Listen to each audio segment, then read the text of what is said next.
And also our correspondent Ross Cullen has been tracking the election very closely for us from Paris and has sent us this report. Listen in.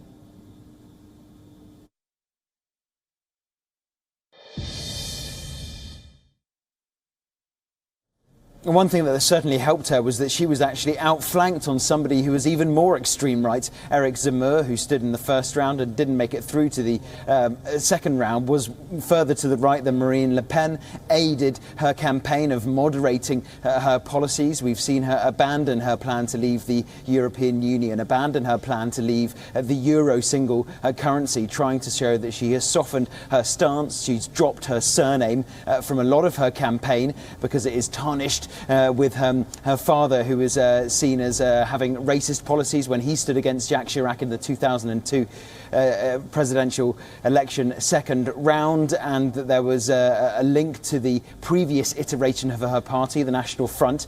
She threw her father out of the party, changed the party's name to the National Rally, and we have seen over the past few years try to renounce some of her more hardline policies. But she is still holding on to some of those more controversial measures, such as continuing with her policy. She underlined it again in Wednesday's political TV debate between Emmanuel Macron and Marine Le Pen, that she is sticking with her plan to ban the Muslim headscarf in public spaces, something which Emmanuel Macron positioned himself vehemently against, something which Emmanuel Macron says would cause a civil war in the country. And so they are very different candidates standing on very different platforms, and we do now have just about 2.5 hours before we will find out who will be the next president of France from 2022 to 2027.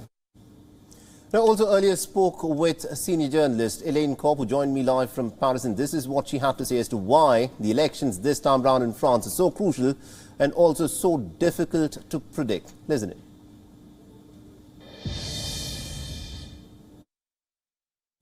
Well, the mood is very much one of uncertainty, and so far voter turnout is lower than 5 years ago and lower than the time before that as well, at just under 25%.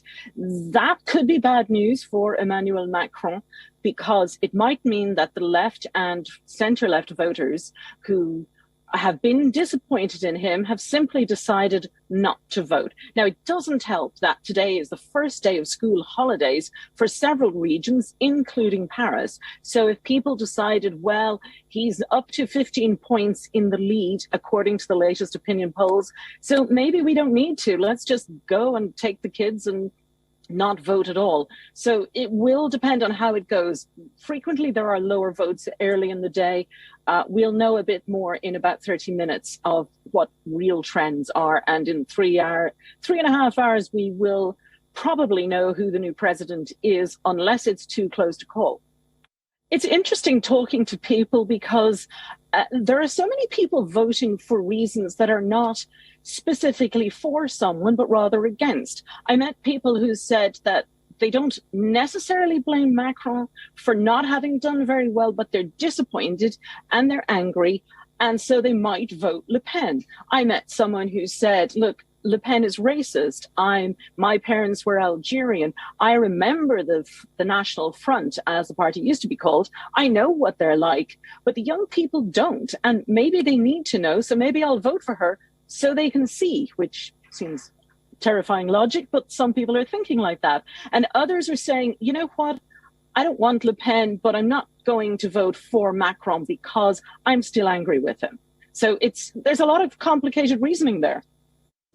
All right, now what is interesting in this French election is that the incumbent president, Emmanuel Macron, and also Marine Le Pen represent completely two different visions of France. So let's try and decode what each of them, of course, stands for and how this is likely to impact the future of France and indeed that of the whole of Europe. Now, currently the biggest issue of the polls, it appears, or at least that is what it should be, is the economy. Now, the French people are also very closely interested in the immigration policies because there is a lot of anti-immigrant sentiment, especially of immigrants coming in from the Middle East and Africa. And also the issue of the country's security is something that weighs in on the minds of a lot of the French public, and the war in Ukraine in the last couple of months has dominated the headlines, which also could be a deciding factor in how the people in France make up their minds. The first issue is that of the policy on the European Union. Macron has viewed the European Union as a central pillar of his diplomatic agenda throughout the 5 years in office. Macron sees the EU bloc as a part of the solution for France on several aspects, such as environment, security matters, etc. According to Emmanuel Macron, Europe presents opportunities for the transition to cleaner energy. He further aims to strengthen the EU's external borders and also to align member nations to have similar rules on asylum seekers, refugees and migrants. Meanwhile, Marine Le Pen's stance on the European Union is completely different. During her 2017 campaign, the far-right leader wanted France to exit the euro currency and also the European Union altogether. During a recent presidential rally, Marine Le Pen has emphasized on re-establishing the primacy of French laws rather than get dictated from Brussels. Le Pen has also said that she would like to cut French contributions to the EU budget and reintroduce checks on goods that enter into the country from the EU states. The second, of course, is the position that the two leaders have taken on the NATO military alliance. Macron views the North Atlantic Treaty Organization as an important military alliance.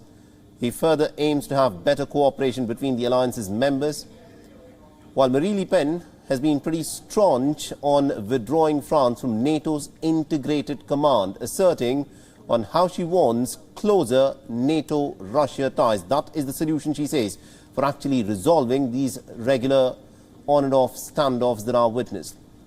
The other major issue is the war in Ukraine. Macron has played a decisive role, or at least he's tried to show himself off as being very actively involved in the diplomatic measures in resolving the crisis in Ukraine.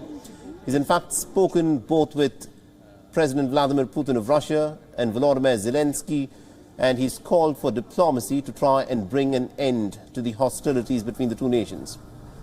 Now, this, of course, had worked in his favor in the initial days. This was reflected in the opinion polls. People needed to see some kind of decisive leadership during the crisis, and Macron was trying to position himself as a more bigger than a French leader by playing a more active part. Later on, the French public started to view his domestic agenda, and Marine Le Pen was able to close out the gap that had initially broken out between the two leaders. Marine Le Pen has said that she is ready to deliver defense elements to Ukraine, implying non-lethal weapons and not the heavy weapons. But what has got Marine Le Pen into a bit of trouble is her close links to Vladimir Putin. With public opinion being overwhelmingly against Putin, she has since been seeking to distance herself from the Russian president. In the month of February earlier this year, she had said that there was no Russian invasion of Crimea back in 2014 and that the region's residents actually see themselves to be Russian. The other major issue in this election is that of immigration and security. Le Pen wants a referendum on immigration. She plans for more strict rules on who can enter into France or become a French citizen. Marine Le Pen wants the French nationals to be given priority in housing and in social services, something that a lot of people would look at with raised eyebrows. Macron, on the other hand, is focusing on security. He plans to free up the police from administrative tasks and double the number of police officials on the streets by 2030. Lastly, and what is interesting, is the way the issue of hijab, or the Islamic headscarf, has dominated in French politics. This, of course, is a polarizing issue in the presidential elections. The two leaders have completely divergent views on what hijab should be and how it has to be treated by the state. At the end of the day, women should have a freedom to wear whatever they want, but the French state wants to decide on what women can wear. Remember, France has already banned the niqab, that is the face covering. And now, Marine Le Pen has said that her intention is to actually ban the hijab altogether, while President Emmanuel Macron has supported a ban on the niqab, that is the face veil, face covering. But he has said that at this point of time, banning the hijab would mean that you'd have to also ban the other head coverings that are worn by Jews and by Christians as well, and therefore you don't want to ban the hijab.